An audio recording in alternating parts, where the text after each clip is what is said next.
திருடனுக்கு தேள் கொட்டின மாதிரி ஐஸ்வர்யா, ஈஸ்வரி, சித்ரா 3 பேரும் பண்ணின பித்தலாட்டத்தை கருப்பசாமி சேது வாயாலேயே எல்லார் முன்னாடியும் சொல்ல வச்சு 3 பேரையும் தலை தெறிக்க ஓட விட்டு அடிச்சா நல்லா இருக்கும்னு நீங்களும் நினைச்சா இந்த வீடியோவுக்கு லைக் பண்ணிட்டு வாங்க நாளைக்கான ப்ரோமோக்கான ப்ரிடிக்ஷன் என்னன்னு பார்க்கலாம். மீனாட்சி எவ்வளவு அழகா இருக்கா அப்படின்னு சொல்லிட்டு சேது மீனாட்சியை வாங்கி கொஞ்சம் போக, அதே சமயம் அழகரும் ரொம்ப அழகா இருக்கான் அப்படின்னு சொல்லிட்டு அங்க கண்ணு வைக்கிறாங்க. அதே சமயம் அங்கே நிற்கிற அம்மாச்சி வெள்ளத்தாயி சொல்கிறாங்க, இதை பாருங்க 2 பேரும் பெத்தவிகளே மாற்றி மாற்றி பிள்ளைகளை கண்ணு வச்சா கடைசியில் குழந்தைங்களுக்கு உடம்பு சரியில்லாமல் போகணும்னு சொல்லுவாங்க. அதனால் கொஞ்சம் உங்கள் கொல்லிக்கண்ணையெல்லாம் அடக்கிக்கிட்டு அடுத்து விசேஷம் என்னங்கிறத பார்ப்போம் அப்படின்னு சொல்லிட்டு அம்மாச்சி வெள்ளத்தாயும் சொல்ல, உடனே சரி அம்மாச்சி நீங்கள் சொல்கிறது கரெக்டு தான் அப்படின்னு அங்கே அடுத்தது பூ மிதிக்கிற விழா அப்படின்னு சொல்கிறாங்க மைக்கில். உடனே சேதுவும் அங்கே தமிழ்ச்செல்வியும் குழந்தைங்க 2 பேர்த்தையும் தூக்கிக்கிட்டு பூ மிதித்து வெளியில் வந்ததுக்கு அப்புறமா திடீர்னு சேதுவுக்கு மயக்கம் வருது. உடனே என்னாச்சியா ஐயா என்னாச்சியா அப்படின்னு அங்கே அம்மாச்சி வெள்ளத்தாயும் சேதுவை எழுப்ப பார்க்குறாங்க. அங்கே சுற்றி இருக்கிறவங்க ராசாங்கம், அதுக்கப்புறம் மோகனா, ஈஸ்வரி, ஐஸ்வர்யா அப்படின்னு எல்லாருமே அங்கே சேதுவை சுற்றி நிற்க, அதே சமயம் ஆக்ரோஷமாக அத்தனை பேரையும் அடித்து தள்ளிட்டு நாக்க மடக்கிக்கிட்டு அங்கே மேலே இருக்கிற கருப்பசாமி கையில் வச்சிருந்த அருவாளை எடுத்துக்கிட்டு சுத்துறாரு சேது. உடனே ஐயா கருப்பசாமி, ஐயா கருப்பசாமி என் பேர உடம்புல இறங்கிட்டியா அப்படின்னு அங்கே அப்பத்தா வெள்ளத்தாயும் அப்படியே தெய்வீகமாக கேட்குறாங்க. உடனே எல்லாருமே பரவசமாக சாமி சாமி என்ன வேணும் சாமி என்ன வேணும் அப்படின்னு கேட்குறாரு ராசாங்கமும். உடனே சேது சொல்கிறாரு, என்ன ஒன்றும் வேண்டாம், நியாயத்தை குழி தோண்டி புதைச்சிட்டு அநியாயத்தை கிரீடமாக அணிஞ்சிட்டு சுத்தரையே நீ எல்லாம் ஒரு பெரிய மனுஷனா அப்படின்னு ராஜாங்கத்தை பார்த்து காரி துப்புறாரு சேது. அதாவது கருப்பசாமி அங்கே சேது ரூபத்தில் வந்து துப்புறாரு. உடனே எல்லாருமே வாய் மேலே கை வச்சு சுற்றி பெற அசிங்கப்பட்டு நிற்கிற ராஜாங்கத்தை பார்க்குறாங்க. அதே சமயம் அங்கே சேது துப்புன எச்சில தொடச்சிட்டு, சாமி நான் என்ன தப்பு பண்ணேன் எனக்கு ஒன்றும் புரியலை அப்படின்னு கேட்க, பொக்கிஷம் மாதிரி இருந்த உன்னை அப்படியே நீ சாக்கடையில் தூக்கி அப்படியே கசக்கி எரிஞ்சிட்டையா வீசி. நீ வீசி எரிஞ்சது வைடூரியம், அதை மறுபடியும் சேர்த்துக்கிறது தான் உன் குடும்பத்துக்கு நல்லது அப்படின்னு சொல்கிறாரு அங்கே சேது. உடனே ராசாங்கமும் தலையை சொரிஞ்சுக்கிட்டு ஒன்றும் புரியலை சாமி அப்படின்னு சொல்ல, தான் கையில் வச்சிருந்த சாட்டையால் ராசாங்கத்தை 2 சாத்து சாத்துறாரு சேது. என்ன நான் இவ்வளவு தெளிவாக சொல்லியோ உனக்கு புரிஞ்சுக்க முடியலையா? நீ செஞ்ச தப்பை தெரியாத மாதிரி நடித்து எல்லாரையும் ஏமாத்திடலான்னு நினச்சிக்கிட்டு இருக்கியா? ஒழுங்கு மரியாதையா இன்னொரு வாட்டி யோசிச்சு பாரு அப்படின்னு சேது சொல்ல, இன்னொரு வாட்டி நான் வேணும்னா ஒரு க்ளூ கொடுக்குறேன்.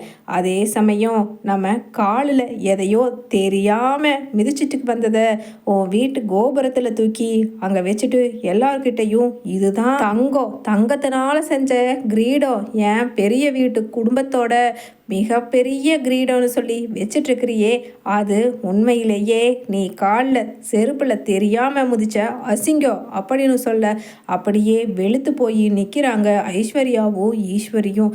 உடனே ராஜாங்கமும் என்னவா இருந்தாலும் தெளிவாக சொல்லுங்க சாமி, நான் பண்ணின தப்புக்கு என்ன பரிகாரம் வேணும்னாலும் செய்யறதுக்கு தயாராக இருக்கேன் அப்படின்னு சொல்லிட்டு சொல்கிறாரு. எங்கம்மா எங்கே அந்த வைடூரியத்தை காணோம் அப்படின்னு சேது தேட, உடனே எல்லாருமே சுற்றியும் முத்தியும் பார்க்குறாங்க. என்ன பார்க்குற, உன்னைத்தான் கூப்பிட்றேன் வா அப்படின்னு சொல்லிட்டு அங்கே தமிழ்ச்செல்வியை பார்த்துட்டு கையசைக்கிறாரு சேது. நானா வைடூரியம் அப்படின்னு தமிழ்ச்செல்வி கேட்க, ஆமாம் இங்கே வான்னு சொல்கிறேல்ல அப்படின்னு தமிழ்ச்செல்வி பக்கத்தில் வர, அப்படியே அங்கே வச்சிருந்த விபூதி தட்டில் ஒரு அடி அடித்து அப்படியே நெத்தியில் விடுறாரு. அதை பார்த்துட்டு தமிழ்ச்செல்வி பரவசமாக காலில் விழுந்து வணங்கி, ஐயா கருப்புசாமி என்னை எதுக்காக குறி சொல்கிற இடத்துக்கு வர சொல்லி இருக்கீங்க அப்படின்னு சொல்ல, உடனே அங்கே சேது சொல்கிறாரு, ஆமாம் பண்ணாத தப்புக்கு நம்ம தண்டனையை அனுபவிச்சுக்கிட்டு இருக்கோமேனு சொல்லி உன் மனசு வருந்தலையா? நீ எதுக்கு ஆக்ரோஷமாக அன்னைக்கு சத்தியம் பண்ணிட்டு அந்த வீட்டை விட்டு வெளியே வந்த? தப்பு பண்ணவங்க எல்லாம் தப்பை குறிப்பாக தப்பை மட்டுமே பண்ணவங்க எல்லாம் நல்லா தின்னு அங்கே பெருத்து அந்த வீட்டில் பெருச்சாளி கணக்காக சுற்றிக்கிட்டு இருக்காங்க அப்படின்னு ஐஸ்வர்யாவையும் ஈஸ்வரியையும் பார்க்க உடனே அங்கே தலையை குனிஞ்சுக்கிறாங்க. என்னடி ஐஸ்வர்யா, நம்மளை தான் இவன் இந்த சேது பார்த்துட்டு பேசுகிறான், இவன் உண்மையிலேயே சாமி வந்து பேசுகிறானா அப்படின்னு அங்கே பேச உடனே கருப்பசாமி ரொம்ப ரொம்ப சக்தி வாய்ந்த சாமி, இப்படி குறி சொன்னால் உண்மையிலேயே அது 1000 காலத்துக்கு அந்த வாக்கு பழிக்கும்னு சொல்லுவாங்க. அந்த அளவுக்கு சத்திய கீர்த்தி இந்த கருப்பசாமி. அப்படி இருக்கிற சாமி தமிழ்ச்செல்வி மேலே தப்பு இல்லைன்னு சொல்லிடுச்சு அப்படின்னு அம்மாச்சியும் ஊர் மக்கள் எல்லாருமே சொல்ல ராசாங்கமும் அப்போ தமிழ்ச்செல்வி உண்மையிலேயே தப்பு பண்ணலையா அப்படின்னு கேள்விக்குறியோட மனசில் வச்சுட்டு நிற்கிறாரு ராசாங்கம்.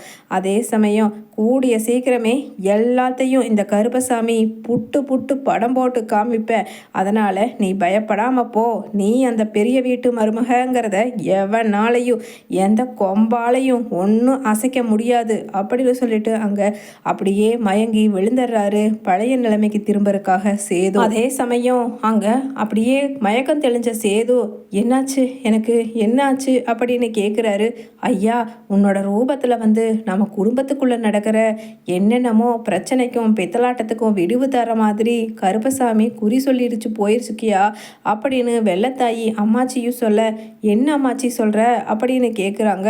ஆமாய்யா, நம்ம தமிழ் தப்பு பண்ணலைன்னு தப்பு பண்ணவங்களை கூடிய சீக்கிரம் சாமி காமிக்கிறேன்னு சொல்லியிருக்கு அப்படின்னு சொல்லிட்டு அங்கே வெள்ளத்தாயும் சொல்ல உடனே ஈஸ்வரி சொல்கிறாங்க, என்னத்த என்ன பேசுகிறீங்க சேது, நீ உன் மனசுக்குள்ளே ஏதாவது அப்படி ஒரு ஓரத்தில் எண்ணம் ஏதாவது நினச்சிக்கிட்டு இருந்தியா தமிழ்ச்செல்வி மேலே தப்பு இருக்காதோன்னு சொல்லி அப்படின்னு கேட்குறாங்க. உடனே என்ன சொல்கிற, நான்லாம் அப்படி நினைக்கல சின்னாத்தா அப்படின்னு சொல்லிட்டு அங்கே ஈஸ்வரி கிட்ட சொல்கிறாரு.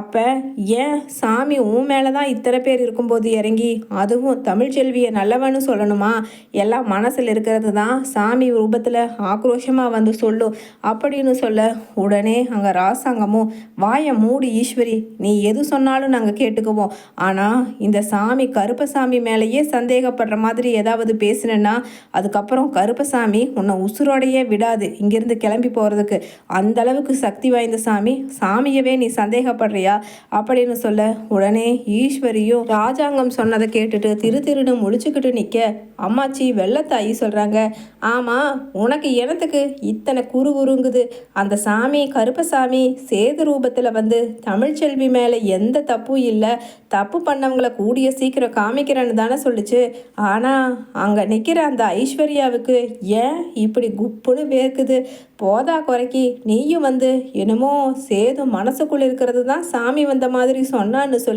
சொல்லிக்கிட்டு திரியறடி அப்படின்னு கேட்குறாங்க வெள்ளத்தாயி அம்மாச்சி.